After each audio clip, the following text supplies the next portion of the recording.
새해 비트코인과 관련해서 가장 많이 나오는 뉴스는 바로 이런 뉴스입니다. YTN 기사인데요. 방송 뉴스이기 때문에 제가 스크립트를 지금 저장을 해서 갖고 왔는데, 비트코인이 19만 달러가 간다. 1만 달러로 떨어진다. 엇갈린 시선 이유는 이렇게 썼습니다. 제일 쓰기 쉬운 기사죠. 아무런 관점도 없습니다. 아무런 구체적인 근거도 없습니다. 그냥 양쪽에 오른다 내린다를 그냥 병렬 배치해 놓은 거죠. 그런데 YTN의 입장에서, YTN이 아니라 KBS라도 마찬가지겠습니다만, 오른다라고 막 방송하기는 어려우니까, 그러다가 떨어지면 또 시청자들한테 비난을 받을 테니까 이렇게밖에 할 수 없겠습니다만, 이런 기사가 무슨 의미가 있나? 아무런 정보가 없습니다. 이 기사 안에는. 그리고 이 YTN 뉴스를 보시는 분들이 이 뉴스를 보고 어떤 정보를 얻을까? 보겠습니다. 내용을. 최고가를 기록한 이후 폭락하며 10만 달러 선이 무너진 비트코인을 두고 새해 전망이 다시 극단적으로 갈리고 있습니다. 최대 19만 달러까지 오를 것이란 기대와 추가로 급락할 것이란 전망이 동시에 나오고 있습니다. 비트코인을 바라보는 시선이 엇갈리는 이유는 뭘까요? 이렇게 시작을 합니다. 비트코인은 2009년에 처음 나온 이후에 사람들이 비트코인의 존재를 알게 된 건 아마 2014, 15년도쯤 됐을 겁니다. 그 이후로 단 한 번도 전망이 엇갈리지 않은 적이 없습니다. 비트코인 늘 오른다, 늘 영원히 될 것이다. 이런 전망이 늘 따라다녔습니다. 한 번도 오른다라는 전망만 나온다든지 내린다라는 전망만 나온 적은 없습니다. 마치 새해 들어서 이렇게 엇갈린 전망이 처음 나온 것처럼 보도했는데, 비트코인의 전망은 늘 엇갈리고 비트코인의 가격은 단기적으로는 오를지 내릴지 그 누구도 정확하게 예측할 수 없다고 생각을 합니다. 다음 달에 비트코인이 10만 달러를 넘을지 8만 달러 아래로 내려갈지를 누가 알겠습니까? 다만 저처럼 비트코인에 대해서 공부를 하고 비트코인에 대한 어떤 본질적인 가치를 이해하는 사람들은 장기적으로 우상향할 것이라는 것을 알고 있죠. 알고 있다기보다도 믿고 있습니다. 저는 다음 달의 비트코인 가격과 올해 연말의 비트코인 가격은 모르지만 2030년이나 2036년의 비트코인 가격은 대충 알고 있습니다. 믿고 있습니다. 아마 2030년쯤 되면 적어도 30에서 50만 달러 정도 되겠죠. 2036년이 되면 100만 달러를 넘을 것이라고 저는 확신하고 있습니다. 그렇지만 다음 달 가격이나 올해 연말의 가격은 제가 알 수 없습니다. 이 기자가 비트코인에 대해서 얼마나 공부를 했는지 모르겠습니다만, 이 오른다와 내린다 엇갈린 시선을 병렬해 놓았습니다. 자, 첫 번째, 시장의 불확실성을 이야기합니다. 멜리사 브라운이라는 리서치 총괄 이사의 인터뷰가 실려 있는데, 시장은 위험 선호와 위험 회피를 오가고 있다. 투자자들이 아직 결정을 내리지 못하고 있다는 근본적인 변동성, 늘 있는 이야기입니다. 그리고 이제 낙관론자들은 JP 모건하고 시티그룹이 그리고 스탠다드 차터드 은행도 전부 다 15, 17, 19만 달러로 예상을 했죠. 현물 ETF를 통한 자금 유입과 비트코인을 전략적으로 보유하는 스트래티지 같은 기업, KT 기업이 가격을 떠받칠 수 있고, 비트코인이 여전히 금과 같은 안전자산으로 인식하는 사람들이 많기 때문에 비트코인이 오를 것이다. 웨스트 포인트 골드라는 회사의 CEO는 비트코인과 금은 정부가 발행하지 않는 비법정 통화다. 그러니까 피아트 머니는 정부가 계속해서 막 찍어내니까 그 가치가 계속해서 떨어집니다. 우리나라의 경우 연간 제가 추정하기로는 9%에서 10%의 통화 가치 하락이 계속해서 일어나고 있습니다. 미국은 한 7% 정도 된다고 하죠. 그러니까 현금을 갖고 있으면 앉아서 돈을 잃는 것과 마찬가지이기 때문에 현금을 다른 것과 바꿔놔야 됩니다. 그게 금이고 비트코인이고 핵심 지역의 부동산이고 주식이고 이렇게 되겠죠. 그래서 정부가 발행하는 피아트 머니가 아니기 때문에 이 인플레이션 해지를 하고 자기의 소중한 재산의 가치를 지키려는 사람들이 금과 비트코인을 살 거기 때문에 비트코인이 오를 것이다. 이런 예상, 그리고 비관론자들의 예상도 여기 실었습니다. 비트코인은 여전히 금과 같은 안전자산의 역할을 하지 못한다 라고 하면서 물가가 오르는 상황에서 비트코인이 떨어진 경우가 많았다라는 이야기를 합니다. 자, 그리고 웨드부시 증권 글로벌 기술 리서치 총괄이라는 사람은 지금 비트코인의 새로운 황금기다. 트럼프 행정부에서 규제가 완화되는 환경이 펼쳐질 것이기 때문이다. 자, 근데 여기까지 지금 몇 가지 근거가 나왔습니다만, 자, 떨어진다는 근거와 오른다는 근거 중에 오른다는 근거가 훨씬 더 제가 보기에는 신뢰가 가는 근거들입니다. 이를테면 비트코인이 금과 같은 안전자산, 또 피아트 머니의 가치 하락을 지켜주는 그런 하드 에셋으로의 성격을 갖고 있다. 이건 누구나 다 알고 있는 이야기고, 그 다음에 비트코인이 트럼프 정부 들어서 규제가 계속해서 불확실성이 사라지고 규제가 완화되고 제도화로 착착착 진입을 하고 있습니다. 그렇기 때문에 새로운 황금기가 도래할 것으로 보는 전망은 틀린 전망이 아니죠. 자, 결론은 전망이 갈리는 이유는 제도권 자산으로 자리를 잡아가는 과정으로 보느냐, 여전히 변동성이 큰 위험 자산을 보느냐의 차이 때문인데 그 정체성을 시험받고 있다, 이렇게 마무리했습니다. 비트코인 가격이 아무리 본질적 가치가 있다고 해도 1년 365일 그리고 비트코인이 처음 채굴된 2009년 이후로 17년 동안 내리오를 수는 없는 일입니다. 등락을 거듭하면서 꾸준히 올라가는 거죠. 그래서 단기적으로는 얼마든지 떨어질 수 있습니다. 그 단기라는 게 어떻게 보면 하루, 한 달일 수도 있습니다만 1년도 비트코인 전체 투자 주기를 보면 단기에 해당한다고 생각합니다. 그래서 1년 동안 비트코인 가격이 떨어지는 건 충분히 가능한 일이고, 최근에 우리가 그걸 다 목격을 했습니다. 비트코인 가격을 한번 살펴보겠습니다. 비트코인 가격은 최근에 1년 동안 고점을 찍고 하락을 했습니다. 이것은 아무도 예상하지 못했던 일이죠. 비트코인은 3번 연속 상승하는 해를 거친 뒤에 한 번 하락을 하는데, 이번에는 2해 오르고 지난해 제일 많이 오를 걸로 예상을 했지만 떨어졌습니다. 아무도 예상하지 못했던 일이죠. 그렇지만 그 등락폭이 크지 않았다는 겁니다. 1년 전에 비해서 불과 3.98% 떨어졌을 뿐입니다. 좀 전에 YTN 보도에서 비트코인이 폭락을 했다고 이야기를 하는데, 비트코인이 가장 많이 떨어진 기준을 잡으려면 10월 달에 달러 기준으로 12만 6천 달러를 기준으로 잡아야 될 텐데, 그래봐야 25% 정도 떨어졌습니다. 지금 현재 가격이. 그러니까 폭락이란 말은 좀 어울리지는 않는 단어고요. 굳이 쓴다면 급락 정도는 쓸 수 있을 것 같습니다. 아니면 조정. 네, 이 정도 표현이 적합하겠죠. 그래서 비트코인 가격은 지금 9만 1,000달러대로 후퇴를 했고 24시간 전에 비해서 1.7%가 하락을 했습니다. 하지만 전주에 비해서는 2.74%가 올랐습니다. 그리고 ETF, 어제 제가 말씀드렸지만 ETF에서 지난 석 달 동안 계속해서 자금이 유출되다가 새해부터 자금이 들어오고 있다는 것은 이렇게 데이터로 확인이 되고 있습니다. 자, 모건 스탠리라는 은행이 있습니다. 미국에. 제가 어제도 모건 스탠리 캐피털 인터내셔널에 대해서 말씀을 드렸는데, 이 모건 스탠리가 요즘 뉴스에 굉장히 자주 등장을 합니다. 미국의 은행이죠. 금융지주회사입니다. 현재는 JP 모건하고 골드만삭스와 더불어서 세계 최대 투자은행 중에 하나입니다. 하나님이 자금을 조달해야 한다면 모건 스탠리에 의뢰할 것이다라는 공격적인 광고로 유명해졌고, JP 모건의 손자들이 나와서 만든 회사입니다. 그런데 이 모건 스탠리가 어떤 뉴스가 지금 나왔냐면, 모건 스탠리가 비트코인 ETF를 신청을 했습니다. 솔라나 ETF도 신청했고 이더리움 ETF도 신청을 했습니다. 그래서 모건 스탠리 캐피털 인터내셔널에서는 스트래티지를 편출시키겠다고 해서 비트코인 시장에 찬물을 끼얹었는데, 지금 모건 스탠리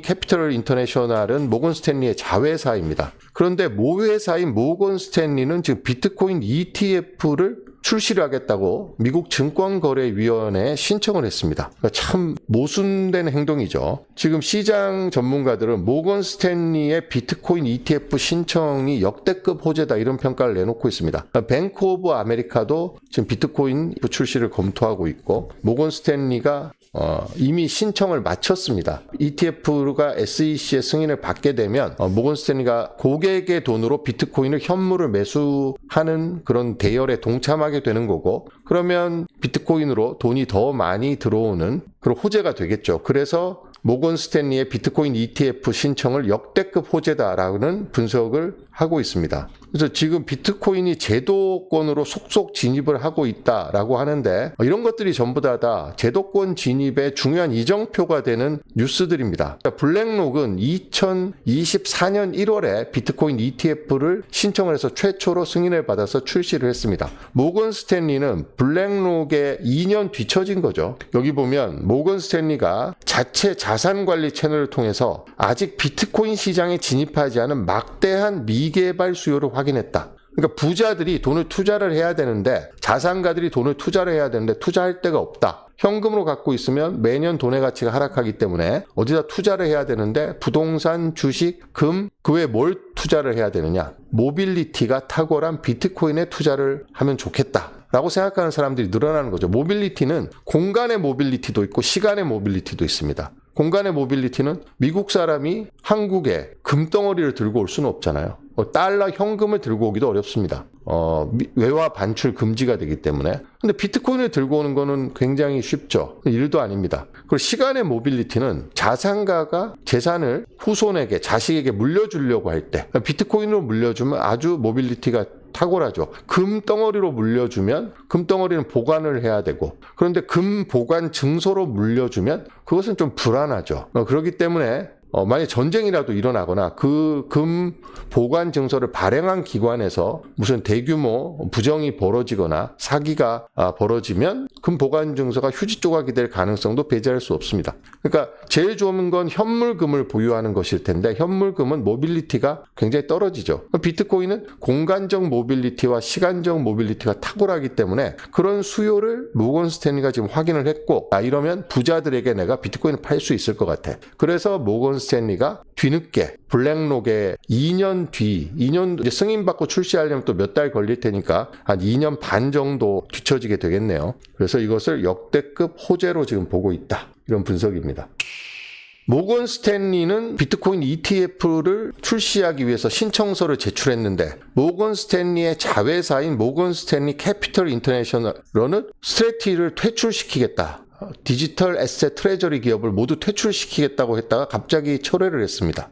마이클 세일러가 MSTR이 will remain in MSCI index라고 해서 환영의 트윗을 날렸습니다. 참 어처구니 없는 일이죠. 한쪽에서는 쫓아낸다고 하고 자회사는, 모회사는 비트코인 ETF를 출시하고, 이 몰가의 탐욕이 이런 것인가 싶습니다. 비트코인 시장을 흔들어서 더 싸게 비트코인을 매집하려는 그런 계획이 아니라면 어떻게 이런 짓을 할 수가 있을까? 자회사는 비트코인을 무너뜨리려고 하고 있고 모회사는 비트코인을 출시하겠다고 하고 고객 돈으로 비트코인을 사겠다고 합니다. 결국 스트래티지, MSTR 같은 기업을 흔들어서 비트코인을 싸게 내놓게 해서 결국 팔 수밖에 없는 상황으로 내몰아서 MSTR에서 비트코인 내다 팔면 67만 개나 갖고 있으니까 MSTR 팔면 엄청난 물량이 시장으로 쏟아지겠죠. 그럼 비트코인 가격이 폭락을 피할 수가 없습니다. 한쪽에서는 그런 짓을 해놓고 다른 한쪽으로는 ETF 출시 준비를 했다는 거잖아요, 지금. 그러다가 갑자기 또 철회를 했습니다. 갑자기. 그러니까 자기네들이 ETF 신청을 하는 시점에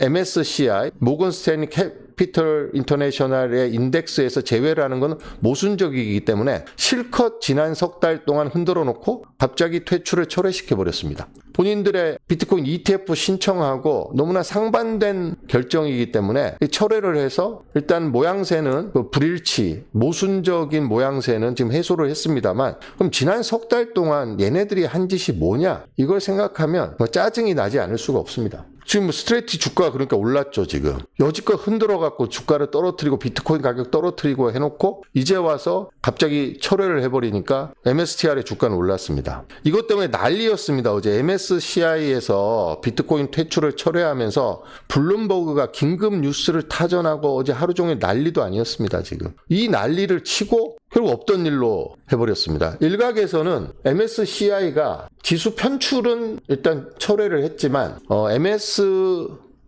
신주를 발행해서 비트코인을 사는 것에 대해서는 어떤 패시브 자금, 일정 비율을 사야 되는 그런 신규에는 제동을 걸 것이라는 뉴스도 있는데 이것은 제가 조금 더 확인을 해봐야 될 것 같습니다. 그리고 MSCI가 여지를 남겼습니다. 지금은 철회를 했지만 이게 영원히 철회한 건 아니에요. 앞으로 투자자들 좀 의견도 살펴보고 시장 상황도 좀 살펴보고 한 다음에 다시 결정을 할 거야. 이렇게 밝혔죠. MSCI가 뭐길래 지금 이 난리냐? 다 아실 거라고 생각하고 말씀을 드렸는데 댓글에 보니까 스트레티지가 뭔지 너무 어려운 용어가 많이 등장해서 찾아봤다라는 댓글이 있더라고요. 스트레티지는 MSTR, 약자는 MSTR이고 원래 마이크로 스트레티지였다가 마이크로를 뗐죠. 그래서 스트래티지 바꿨는데 마이크로 스트래티지가 원래 뭐 하는 회사였냐면 소프트웨어 개발 회사입니다. 마이클 세일러는 MIT에서 공학을 전공한 공학도이기 때문에 소프트웨어 산업에 진출을 해서 경쟁자를 마이크로소프트를 잡았습니다. 마이크로소프트를 따라잡을 거야. 그러니까 마이크로소프트하고 마이크로스트래티지가 두 개가 있었죠. 근데 마이클 세일러가 깨달았습니다. 내가 소프트웨어 분야에서 마이크로소프트를 따라잡는다는 것은 불가능하다. 그러면 새로운 섹터로 옮겨가야 되겠다. 마이클 세일러 입장에서는 다음 세대의 W는 무엇일까를 고민했죠. 그래서 마이클 세일러는 2021년에 사이페딘 아모스의 책을 읽고 큰 깨달음을 얻은 다음에 비트코인이 다음 세대의 W구나 라고 생각을 해서 비트코인을 매집하기 시작했습니다. 그래서 세계 최초의 비트코인 트레저리 기업이 됐고 지금은 세계 최대의 비트코인 트레저리 기업이 됐습니다. 그런데 그러고 보니까 여전히 소프트웨어를 만들어서 팔고 있지만 우리 회사의 이익 대부분은 비트코인 전략 비축에서 나오는 건데 마이크로소프트하고 경쟁할 때는 마이크로를 붙여놨지만 이 마이크로라는 의미가 비트코인 트레저리 기업에는 필요가 없다. 그래서 마이크로를 떼버렸습니다.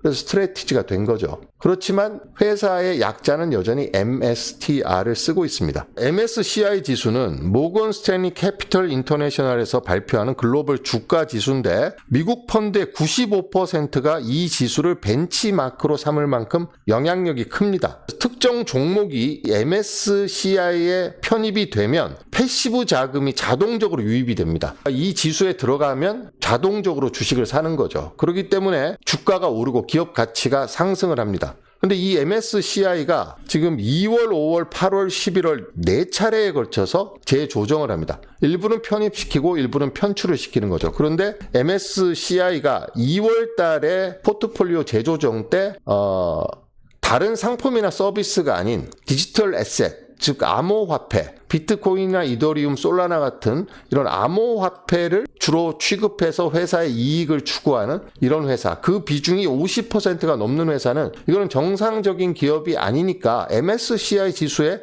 편출을 시킬 거야. 그리고 다른 건전한 기업들을 편입을 시키겠다. 이렇게 공공연하게 이야기를 했죠. 그리고 JP모건에서 MSCI에서 편출이 되면 최대 110조 원의 돈이 빠져나가. 근데 마이크로스트래티지의 시가총액이 100조 정도인데 110조 원의 돈이 패시브 자금으로 들어왔던 돈이 빠져나가면 스트래티지가 견딜 수 있을까? 아마 주식을 비트코인을 내다 팔 수밖에 없겠지? 이렇게 생각해서 비트코인 시장을 엄청나게 흔들어 왔던 겁니다. 그러니까 MSCI가 갖고 있는 편입 편출이 엄청난 월가의 권력입니다. 여기에 편입이 되면 패시브 자금이 들어오니까 주가가 올라가고 기업 가치가 상승을 하고 여기에서 편출이 되면 돈이 빠져나갑니다. 주가 떨어지고 기업 가치 하락하는 거죠. 이 중요한 결정을 MSCI가 거의 확정된 것처럼 스트래티지는 편출시킬 거야. DAT 기업은 다 편출시킬 거야. 라고 이야기하고 편출되면 엄청난 타격을 받을 거라는 보고서를 JP모건이 내놨다가 연초 들어서 모회사인 모건 스탠리는 비트코인 ETF를 신청하고 자회사인 모건 스탠리 캐피털 인터내셔널은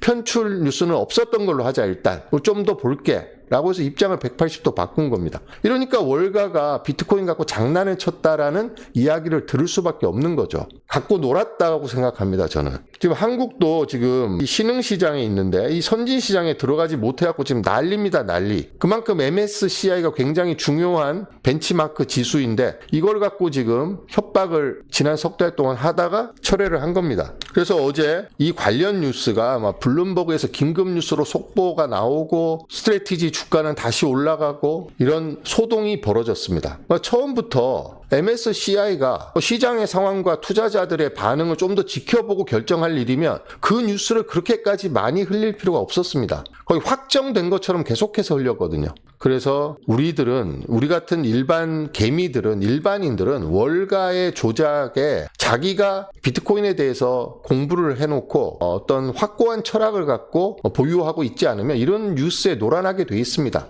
세상에 이런 뉴스에 흔들리지 않을 정도가 되려면 어느 정도 확고한 믿음이 있어야지 흔들리지 않을까요? MSCI에서 편출이 한번 되면 다시 편입되려면 시간이 얼마나 걸리겠습니까? 몇 년 동안 그럼 비트코인 시장은 박살날 수 있다 이런 공포가 당연히 뒤따르게 되죠. 그런데 석 달 만에 아무 일도 없었다는 듯이 이렇게 하고 모회사는 비트코인 ETF로 신청을 해버립니다. 그러면 그동안 지난 석 달 동안 이 뉴스 때문에 놀라서 비트코인을 팔았던 사람은 뭐가 되는 거죠? 바보가 되는 거죠.